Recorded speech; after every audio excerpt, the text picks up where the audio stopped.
Actually ఇప్పటి వరకు నా సాక్ష్యం, నా జీవిత సాక్ష్యం, నేను దేవుళ్ళకి ఎట్లా వచ్చానో ఎవరికి చాలా మందికి తెలియదు. ఈవెన్ జోష్నకు కూడా తెలియదు అనుకుంటా, ఏదో లైట్ గా తెలుసు. కానీ ఇప్పటి వరకు జోష్నతో కూడా నేను చెప్పుకోలేదు. నేను అదే చెప్పుకోవాలని అనుకుంటున్నాను.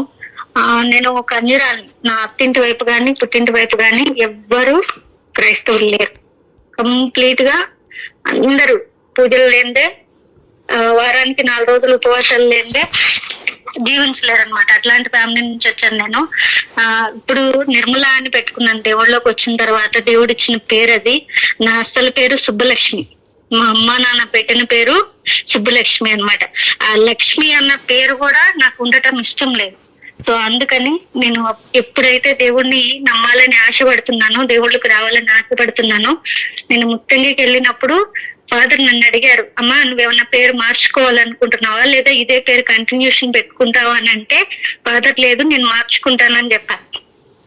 జ్ఞాన స్నానం అప్పుడు పేరు మార్చారనమాట. ఏం పేరు కావాలని కొన్ని పేర్లు సెలెక్ట్ చేసుకోమని చెప్పారు. నాకు తెలియదు అసలు క్రిస్టియానిటీ ఏంటి, దేవుడు ఏంటి, ఏమీ తెలియదు. కాబట్టి నేను ప్రభా నేను ఏం పేరు పెట్టుకోవాలి, మీరు నాకు ఇచ్చే పేరేంటి, మీలో నా పేరేంటని నేను ప్రేయర్ చేసుకున్నప్పుడు, ఇప్పుడు ప్రార్థన కూడా తెలియదు, ఇట్లా మామూలుగా మాట్లాడేదాన్ని, మీతో ఎట్లా మాట్లాడుతున్నాను అట్లా ఒక తలంపు అనమాట. జస్ట్ నిర్మల అని వచ్చింది. సో నేను అదే రాసిచ్చాను ఫాదర్ కి. మేబీ ఆ పేరుతోనే నేను చాలా మందికి తెలుసు. నా క్రైస్తవ ఫ్రెండ్స్ అందరికి కూడా నిర్మల అంటేనే తెలుసు. నా పాత పేరు ఎవరికి తెలియదు. నేను అలా ఈ నిర్మల అని పిలిపించుకోవడానికే నేను ఇష్టపడతాను. Thank you. యాక్చువల్లీ నేను దేవుళ్ళకి రావడానికి కారణము నా భర్త. నాకు అసలు తెలియదు, క్రిస్టియానిటీ తెలియదు. భయంకరమైన విగ్రహారాధికురాలు. దసరా వస్తే ఇంత పెద్ద పెద్ద బొమ్మలు పెట్టి నవదిన ఉదయం సాయంత్రం కూడా కుంకుమార్చనలు కుంకుమ పూజలు చేసేదాన్ని. పొద్దున్న దీపం పెట్టండి, కాఫీ కానీ నీళ్ళు కూడా తాగని స్థితి నుంచి దేవుడు ఈ రోజు అలాంటి కార్యాలని అసహించుకునే స్థితికి తీసుకొచ్చాడు అనమాట. నేను అంతక్రితం చాలా పూజలు చేశాను, చాలా ఇది ఉన్నాను. కానీ దేవుడు ఎప్పటికప్పుడు మరి నన్ను రక్షించు, ఆయన ప్రణాళికలో నేను ఉన్నానేమో నాకు తెలియదు. ఎట్లా అంటే మా అమ్మ వాళ్ళకి నేను ఒక్కదాన్ని ఆడపిల్లని, ఒక తమ్ముడు చిన్నోడు ఉన్నాడు. నాకు తమ్ముడికి చాలా ఏజ్ గ్యాప్ ఉంటది. 15 సంవత్సరాల ఏజ్ గ్యాప్ ఉంటది మా తమ్ముడికి నాకు. నేనే పెద్దదాన్ని. నేను పుట్టిన 15 సంవత్సరాల తర్వాత వాడు పుట్టాడు. నేను 2000 లో నాది యాక్చువల్లీ ఆంధ్ర అనమాట, మచిలీపట్నం. ఇక్కడికి 2000 సంవత్సరంలో ఇక్కడ హైదరాబాద్కి వచ్చేసాను. నా చదువు అయిన తర్వాత జాబ్ చేసుకోవాలని. అక్కడ జాబ్స్ లేవు, సరిగ్గా బాగాలేదని పరిస్థితులు బాగాలేదని చెప్పి ఇక్కడికి వచ్చి మా పిన్నోళ్ళ ఇంట్లో ఉండి జాబ్స్ చేసుకుంటూ ఉండి మా అమ్మ నాన్న కూడా తీసుకొచ్చుకున్నాను. దాని తర్వాత ఇక ఇట్లాగే జాబ్ చేసుకుంటూ మంచిగా సంపాదించుకున్నాను. మంచిగా స్థిరపరిచాడు. అంటే అప్పుడు దేవుడు తెలియదు నాకు. బాగా డబ్బు సంపాదించాను, బంగారం సంపాదించాను, అన్ని రకాలుగాను ఒకరిని సహాయం చేసే స్థితిలోనే నేను అప్పుడు ఉన్నాను. సో బెల్లం ఉన్న దగ్గరికి ఈగలు ఆటోమేటిక్ గా వస్తూనే ఉంటాయి. మన బంధువులు కూడా అట్లాగే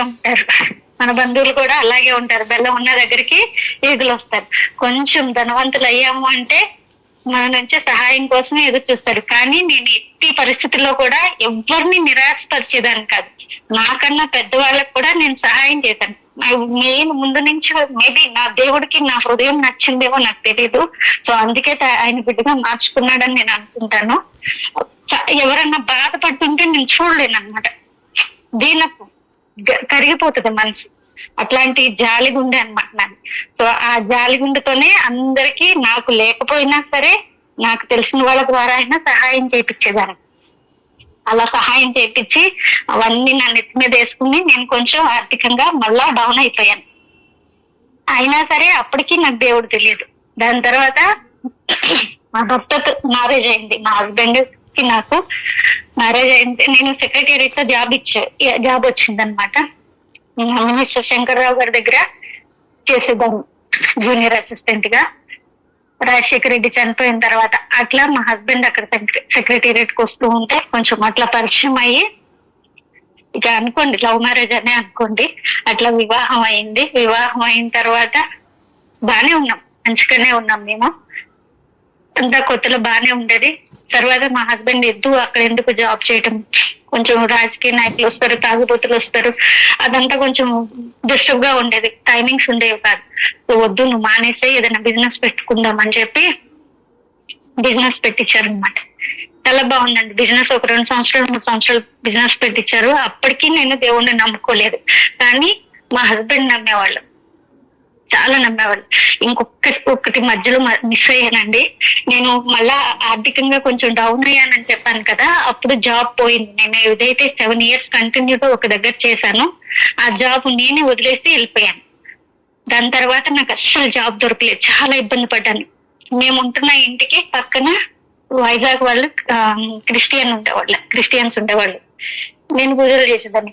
ఆ అమ్మాయి ఏమనేది, అక్క నువ్వు చాలా ఇబ్బంది పడుతున్నావు కదా అక్క, జాబ్ లేకుండా నువ్వు చర్చికి రా అక్క, దేవుడు జాబ్ ఇస్తాడు అంటే వస్తా. ఈ అమ్మాయి ఏంటి ఎప్పుడు ఇట్లా చెప్తుంది, చర్చికి రమ్మని చెప్పి నేను విసుక్కునేదాన్ని అండి. నాకు అప్పుడు తెలియదు దేవుడి గురించి, ఆయన ఏం చేస్తాడనేది తెలియదు, ఆయన ఏం చేయగలుగుతాడో తెలియదు అప్పుడు నాకు.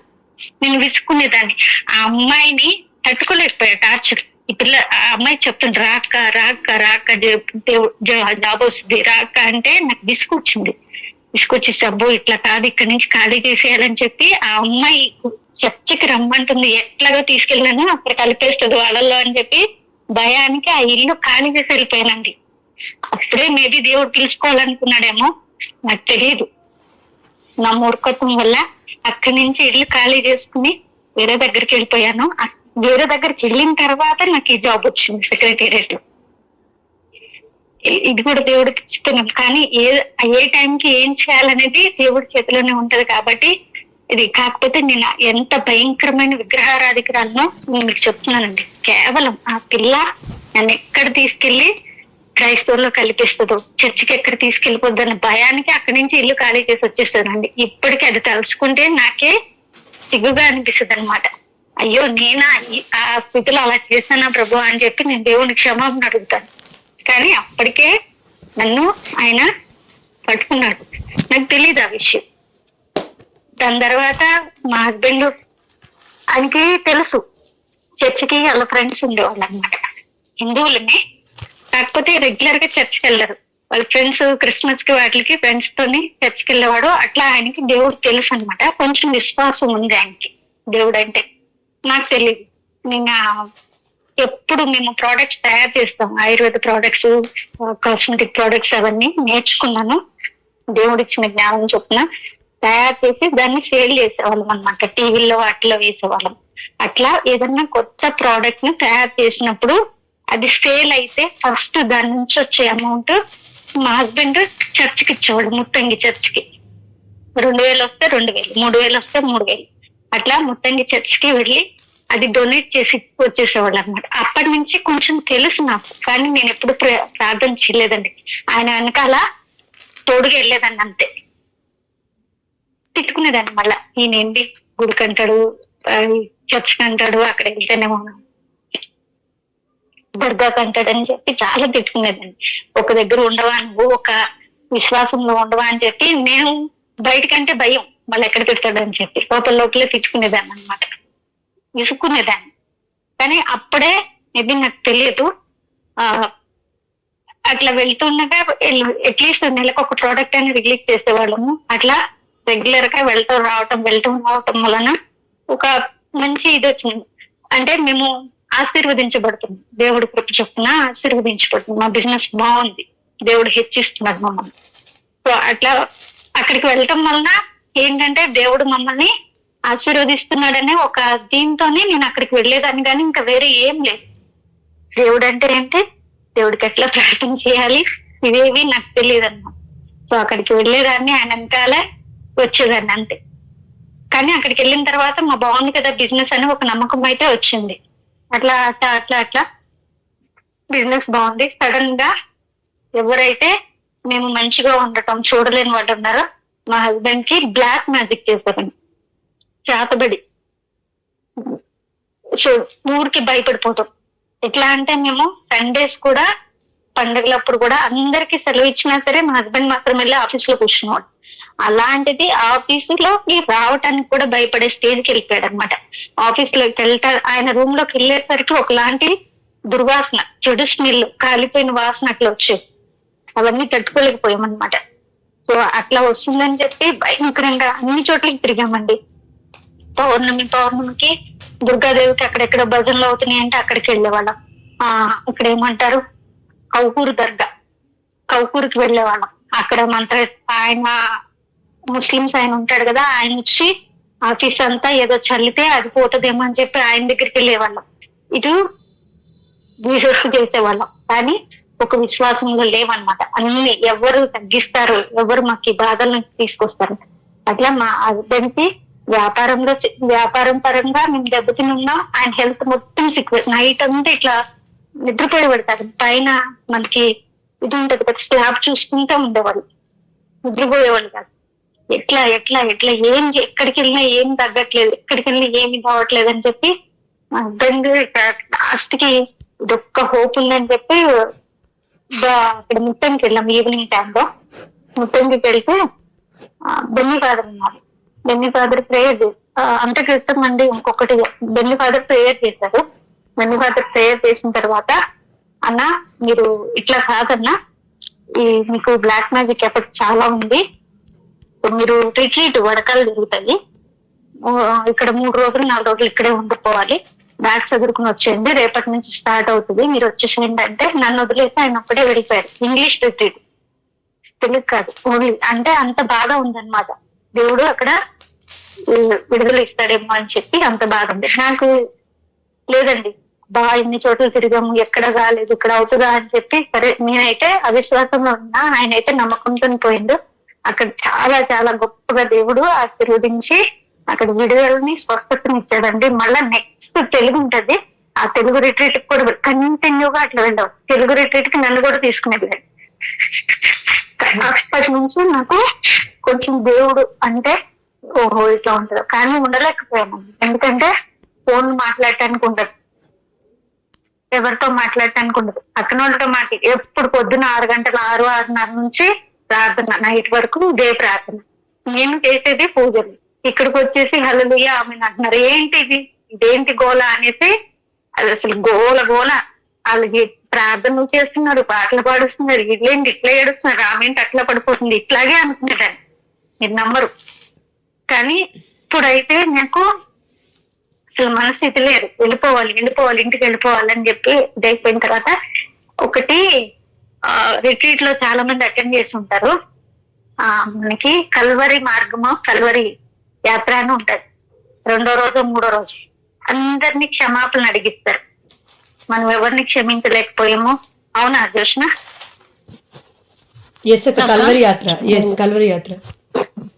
కల్వరి యాత్ర. సో అది చేపిస్తారు.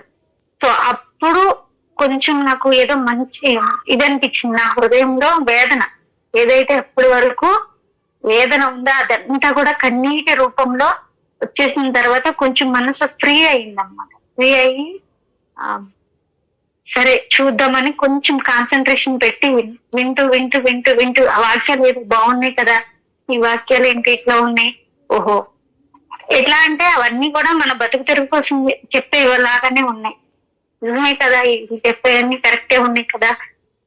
కొంతమంది ఏంటంటే ముందు నుంచి దేవుళ్ళో ఉన్న వాళ్ళు, దేవుడు నాతో ఈ వాక్యం ద్వారా మాట్లాడతారంటే మరి నాతో ఎప్పుడు మాట్లాడతావు అనేసి ఇట్లాగే అడిగాను. యేసయ్య మరి ఎంతమందితో నువ్వు మాట్లాడుతున్నావు కదా, నాతో ఎప్పుడు మాట్లాడతావు అంటే ఒకటే ఒక ఎన్కౌంటర్ అండి. మీరు పర్సనల్ గా టచ్ ఫీల్ అయ్యారో లేదో నాకు ఎంతమంది ఫీల్ అయ్యారో నాకు తెలియదు, కానీ ఒకటండి, బాడీ అంతా అడరేషన్ అవుతుంది. ఈవినింగ్ 6:30 7 o'clock అడరేషన్, దివ్యసత్క సదా ఆరాధన స్టార్ట్ అయింది. అడరేషన్ లో మోకరించమన్నారు. నాకు మోకరించడం రాదు, తెలియదు కదా. అప్పుడు పూజలు నిలబడి పూజలు చేసేవాళ్ళం, లేదంటే కూర్చుని పూజలు చేసేవాళ్ళం. మోకరిస్తే కాళ్ళు నొప్పులు వస్తుంది, అంతసేపు మోకరించలేకపోయాం. కానీ మోకరించగా మరి నేను అడిగాను, ఎంతమందితో నువ్వు మాట్లాడుతున్నావు కదా, మరి నువ్వు వీళ్ళందరూ నిన్ను నమ్ముతున్నారు, నేను నిన్ను నమ్మాలి అంటే నువ్వు ఉన్నావని నాకు ఒక రుజువు కావాలి. దేవుడు నేను ఇదే అడిగానండి, నువ్వు నిజమైన దేవుడు అని నాకు ఒక రుజువు కావాలి. అప్పటి వరకు నేను యేసుక్రీస్తు కూడా ఒక దేవుడు అని నమ్మాను. మేము ఎట్లాగా ఇంతమంది దేవుళ్ళకి పూజలు చేస్తున్నాం కదా, ఈయన కూడా అందులో ఒక దేవుడు అని నమ్మేదాన్ని. కానీ నువ్వే నిజమైన దేవుడు అని నేను నమ్మాలి అంటే నాకు ఒక రుజువు కావాలి. అని అడిగానండి. నిజంగా ఒకే ఒక ఇది అండి, ఒక ఫ్లాష్ లాగా ఆ దివ్యసత్వ సాధన నుంచి ఒక ఫ్లాష్ వచ్చి ఇట్లా రిఫ్లెక్ట్ అయింది అనమాట. నా కంటిలో రిఫ్లెక్ట్ అయింది. ఆ రోజున పౌలు గారు ఎట్లా అయితే నా కళ్ళు కనిపించి కింద పడిపోయారో నాకైతే అట్లా అవ్వలేదు. కానీ ఒక్క క్లాస్ ఇట్లా వచ్చింది, కళ్ళు మూసుకుపోయాను నేను. కళ్ళు మూసుకుని అసలు మెదలట్లేదు, కదలట్లేదు, మెదలట్లేదు. కానీ దాని తర్వాత ఒకటే కన్నీళ్ళు వచ్చేస్తుంది. ఏంటి ఇది, ఏంటి నేనే ఎందుకు ఏడుస్తున్నాను, నాకేం అర్థం అవట్లా. అందరూ లేచి తినడానికి వెళ్ళిపోయారు 8 o'clock. కానీ నేను పోలేదు, అట్లాగే ఉండిపోయాను. ఫాదర్ వచ్చి నెత్తి మీద చేతులు పెట్టి ఒక ప్రేయర్ చేసిన తర్వాత అప్పుడు కొంచెం ఇదైంది. ఏమైందమ్మా అంటే ఇట్లా వచ్చింది ఫాదర్ అంటే, ఏమనుకున్నావు నువ్వు? ఆయనకి తెలుసు నేను హిందూ బ్యాక్గ్రౌండ్ నుంచి వచ్చాను.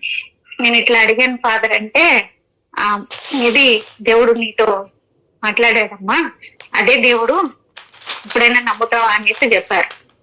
అంటే నాకు నేనుగా దేనికి ఏడుస్తున్నానో కూడా తెలియదు నాకు. అదే అడిగాను, ఎందుకు ఏడుస్తాను ఫాదర్, నాకు ఫాదర్ అని కూడా సార్ అన్న, ఫాదర్ అన్నదని కూడా నాకు తెలియదు, నేను ఎందుకు ఏడుస్తున్నాను సార్ అనేసి అంటే, దేవుడు నిన్ను తన బిడ్డగా అంగీకరించుకున్నాడమ్మా, సో అందుకోసం అని చెప్పి నువ్వు తన సొంత బిడ్డ అనుకుంటున్నాడు కాబట్టే దేవుడు నువ్వు అడిగిన దానికి జవాబిచ్చాడు.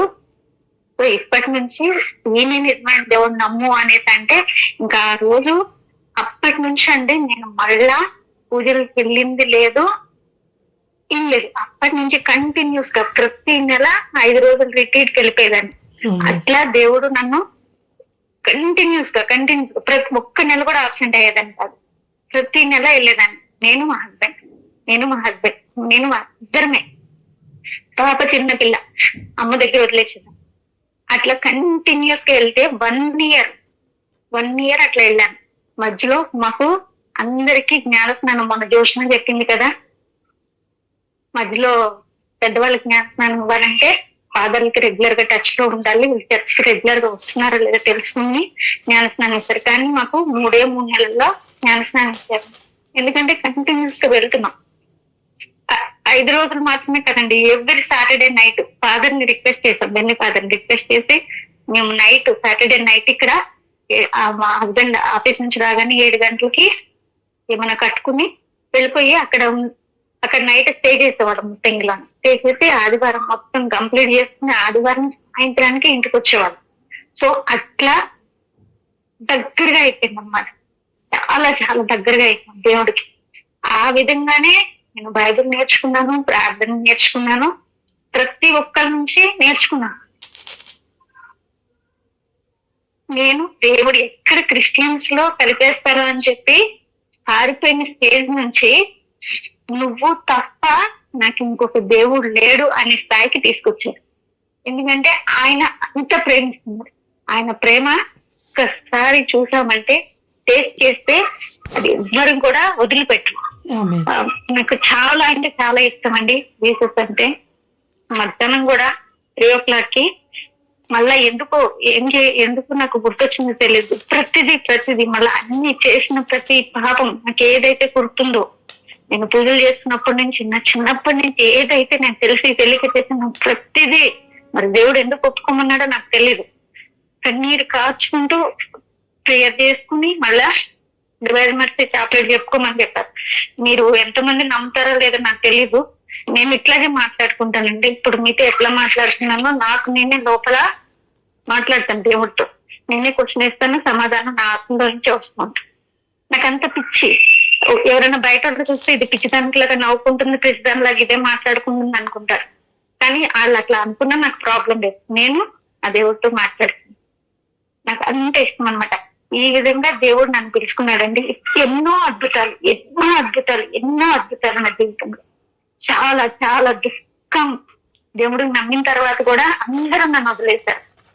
మా వాళ్ళందరూ అయితే నన్ను ఒక అంతరందాగా వెలిస్తారనమాట. ఈ రోజుకి కూడా వాళ్ళ ఇళ్లలో ఏం జరిగినా కూడా నన్ను పిలవరండి. మీరు నమ్మరు. మా అమ్మకి 4 తమ్ముళ్ళు, 2 అక్క చెల్లెలు, వాళ్ళ పిల్లలు, బాబాయ్ కొడుకులు అందరూ ఉన్నా కూడా వాళ్ళందరూ ఎవ్వరు కూడా నన్ను దేనికి పిలవరు. ఎందుకంటే కేవలం దేవుణ్ణి నమ్మిన తర్వాత పర్వాలేదు, వదిలేసాను, నాకేం అవసరం లేదు. ఈ రోజుకి ఎట్లున్నావు అని చెప్పి ఎవ్వరు ఫోన్ చేయరు, ఒక మా అమ్మ మా తమ్ముడు తప్ప. ఎవరన్నా నాతో మాట్లాడితే వాళ్ళతో మాట్లాడటం మానేస్తారు. ఇట్లా ఘోరమైన ఇది తీసుకెళ్ళారు. ఇక్కడ ఇటు చూస్తే మా హస్బెండ్ వరకు వాళ్ళు పిలిచినా సరే నేను వెళ్ళను. వాళ్ళందరూ పూజలకి వాటికి పిలుస్తారు, పెద్దలకి అవి చేస్తారు. వాటికి వెళ్తే తినకపోతే అది బాధ, తింటే ఒక బాధ.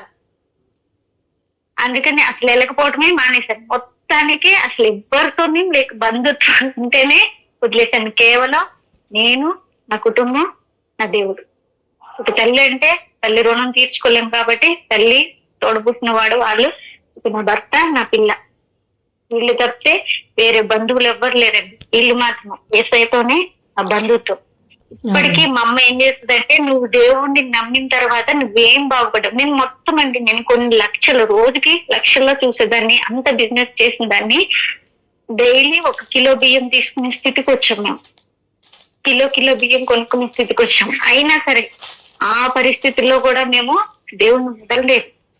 ఒకటే ప్రామిస్ చేసుకున్నాం, ఆ రోజు నువ్వే నిజమైన దేవుడు అయితే నాకు ఒక రుజువు ఇవ్వమన్నప్పుడు దేవుడు నేను చెప్పలేకపోతున్నానండి. నా ఎక్స్పీరియన్స్, ఆ టచ్, ఆ ఫీలింగ్ అనేది ఇప్పటికీ మర్చిపోను, నేను అస్సలు మర్చిపోలేను. సో అది ఒక బలంగా నాలో ఉండిపోయింది అనమాట. అందుకోసమే కక్కిన కూటికి మళ్ళా ఆశపడను. నేను వాగ్దానం చేశాను అదే రోజు, ఇప్పటికీ దాని మీదనే నేను నిలబడున్నా.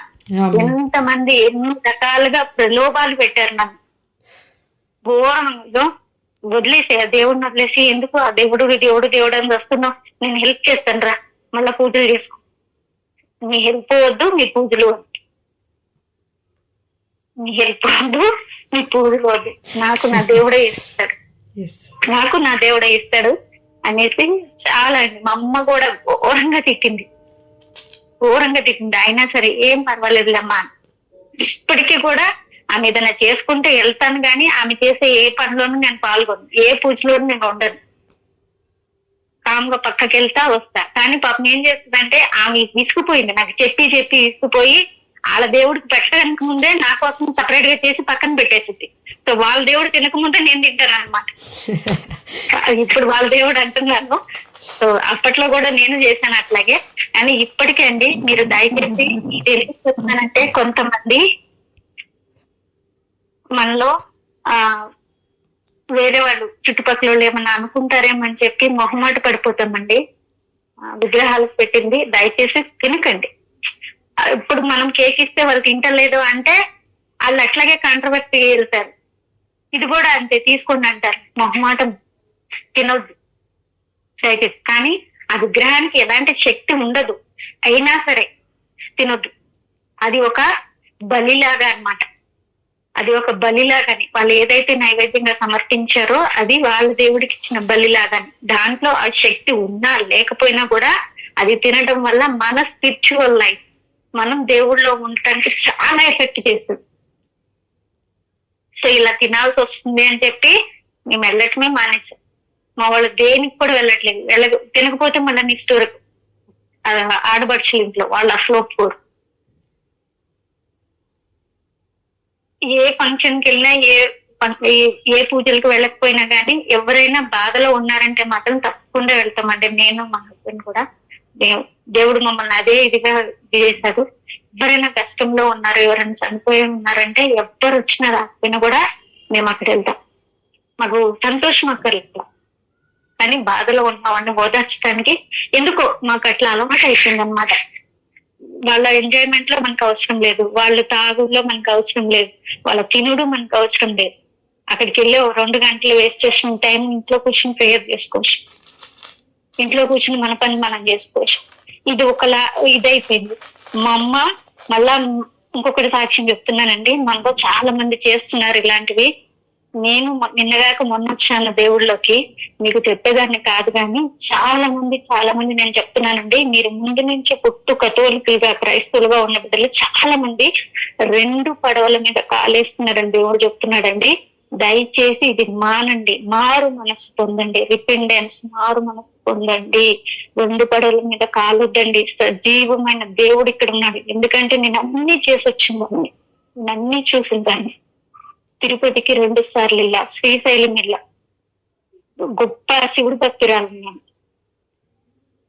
షిరిడి వెళ్ళాను, అన్ని పుణ్యక్షేత్రాలు దర్శించుకున్నాను. కానీ అక్కడెక్కడ నాకు సంతోషం కలగలేదంట. పూజలన్నింటిలో సంతోషం. అక్కడంతా ఆర్భాటమే, డబ్బు ఖర్చే. అక్కడ ఆర్భాటం, డాంబికాలు, ఆ లైట్లు, ఆ పట్టు చీరలు, ఆ నగలు, ఇవే ఉంటాయి.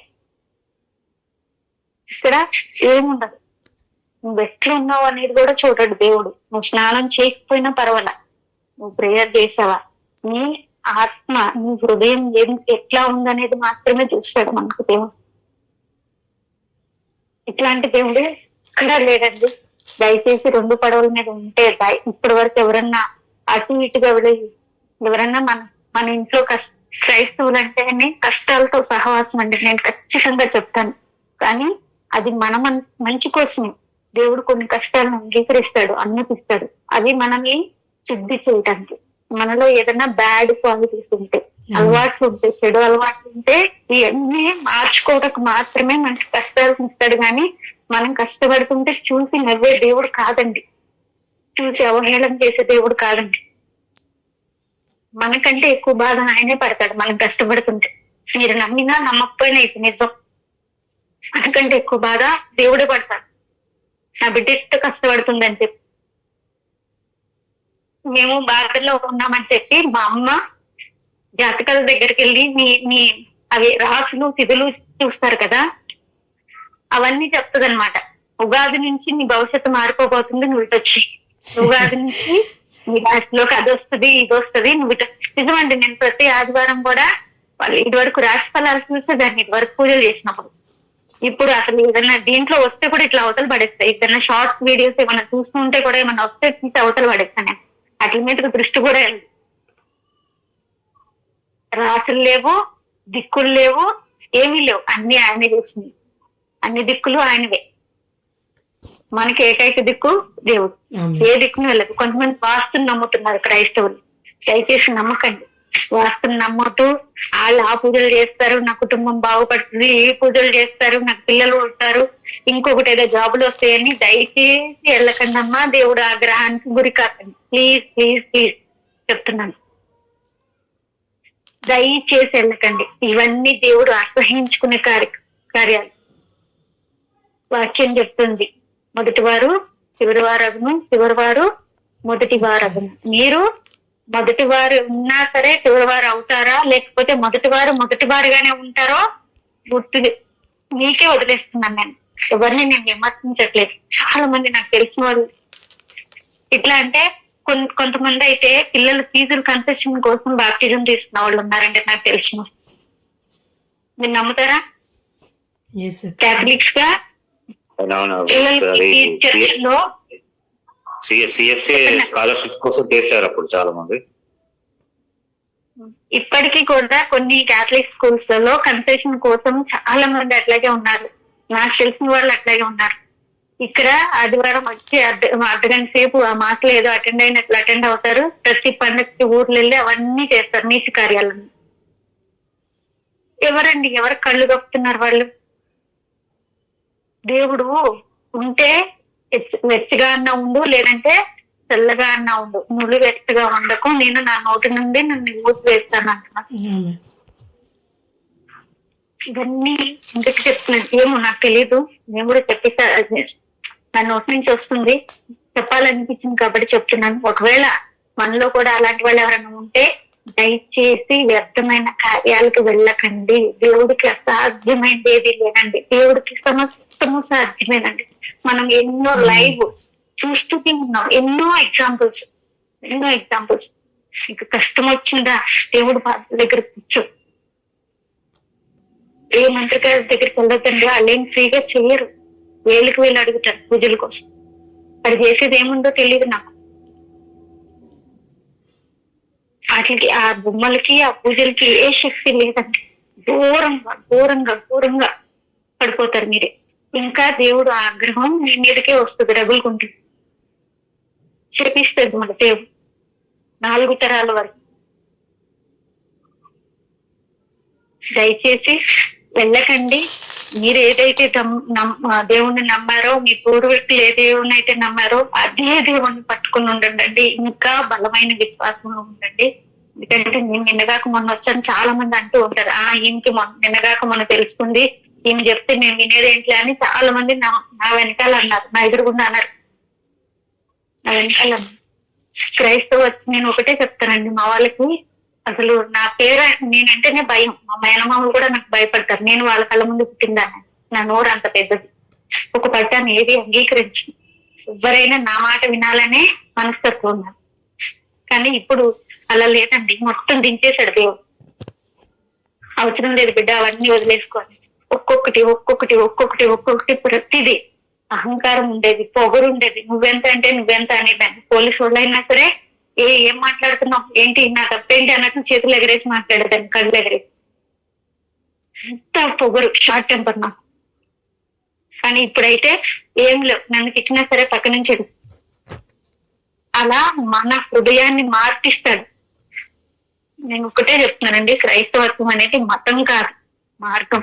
ఒక మనిషి రూపాంతరం చెందటం, ఒక మనిషి రూపాంతరం చెందటం, ఇట్లా ఒక మంచి మానవత్వం ఉన్న మనిషిగా మారటం ఎక్కడా లేదండి. కేవలం ఈ క్రైస్తవత్వంలోనే ఉందండి. ఏ బిడ్డ అయినా బాధపడుతుంటే ప్రార్థన చేసి మనం ఏం చేయకపోవచ్చు, వాళ్ళకి అట్లీస్ట్ దేవుడికి వాళ్ళ తరపున మొరపెట్టడం కేవలం దీంట్లోనే ఉందండి. నేను అన్ని పూజలు చేశాను, కానీ నాకు ఆ సంపదలు ఈ సంపదలు ఇవన్నీ నా కోసం నేనే కోరుకున్నాను. అసలు నేను వేరే వాళ్ళ కోసం నేను అడగలేదు, అసలు నాకు అడిగినట్లు కూడా గుర్తులేదు. ఇస్లాం గురించి అయితే నాకు తెలియదు, కానీ ఇక్కడైతే మనం చేసేది ఏ బిడ్డలైతే కష్టంలో ఉన్నారని చెప్పుకుంటున్నారో వాళ్ళ కోసం ప్రార్థి. నలుగురు కష్టపడుతున్నారంటే నలుగురు తోడయ్యి ప్రార్థన చేస్తారు. ఇది మానవత్వం ఉన్న మతం. చాలా మంది నన్ను తిట్టినా కూడా, ఘోరమైన విమర్శలు చేసిన, ఘోరమైన మాటలు మాట్లాడినా సరే ఒకటే అంట, నేను మళ్ళా తిరిగి వెళ్ళను. నేను ఆ రోజు ఏదైతే ప్రామిస్ చేశానో ఆల్మోస్ట్ 9 years అవుతుంది దేవుళ్ళకి వచ్చి, నేను మళ్ళా వెనక్కి వెళ్ళను అని ఒకటే ప్రామిస్ చేసుకున్నా.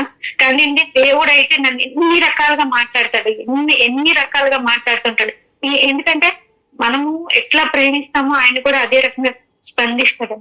ఫస్ట్ మనం మారాలి. దేవుడు మాతో మాట్లాడట్లేదు, మీతో ఎట్లా మాట్లాడుతున్నాడు నేను అప్పుడు అనుకున్నాను కదా, అట్లా ఫస్ట్ మనం మారితే అండి దేవుడు కూడా మనల్ని మాట్లాడతాడు, మనతో ప్రతి ఒక్కరితో మాట్లాడతాడు. ఎందుకంటే కేవలం ప్రేమ. ఆయన్ని ప్రేమించినంతగా నువ్వు నీ బిడ్డలను కూడా ప్రేమించొద్దు, నీ భర్తను ప్రేమించొద్దు, నీ తల్లిని ప్రేమించొద్దు, నీ తోడుబుట్టిన వాళ్ళని కూడా ప్రేమించొద్దు. కేవలం మన ప్రేమ అంతా కూడా ఆయన మీదనే ఉండాలి. ఆయన్ని ప్రేమిస్తే చాలు.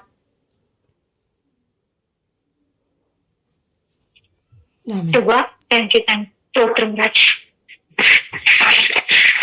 నేను మాట్లాడిన విషయాల్లో నా తండ్రి, నన్ను నేను ఎక్కడన్నా హెచ్చించుకుంటే తండ్రి నన్ను మన్నించి ప్రభా క్షమించు నా తండ్రి. అయ్యా కొంతమంది బిడ్డలైనా నా సాక్ష్యం ద్వారా మారే కృప ఇచ్చింది. మరి ఏ బిడ్డలు ఏ అవసరతలో ఉన్నారో నాకు తెలియదు కానీ ప్రభా, అయ్యా ప్రతి బిడ్డను నా తండ్రి వారి యొక్క విన్నపాలను బట్టి ప్రభా మీ చిత్తం చొప్పున తండ్రి అనేకలు నా తండ్రి ఆశీర్వదించమని వేడుకుంటున్నా మెస్సియా. అయ్యా జాయిన్ అయిన ప్రతి బిడ్డను మరొక్కసారి మీ బంగారు పాదాలకు అప్పగించుకుంటున్నా తండ్రి. మీ చిత్తానుసారంగా ప్రతి బిడ్డను దీవించమని నా తండ్రి. ఏ బిడ్డలైతే అనారోగ్య అవస్థలో ఉన్న వారందరినీ ఒక్కసారి జ్ఞాపకం చేసుకోమని యేసు పరిశుద్ధమైన ఘనమైన గొప్ప నామంలో ప్రార్థిస్తున్నాము మా ప్రియ పరలోకపు తండ్రి. ఆమేన్.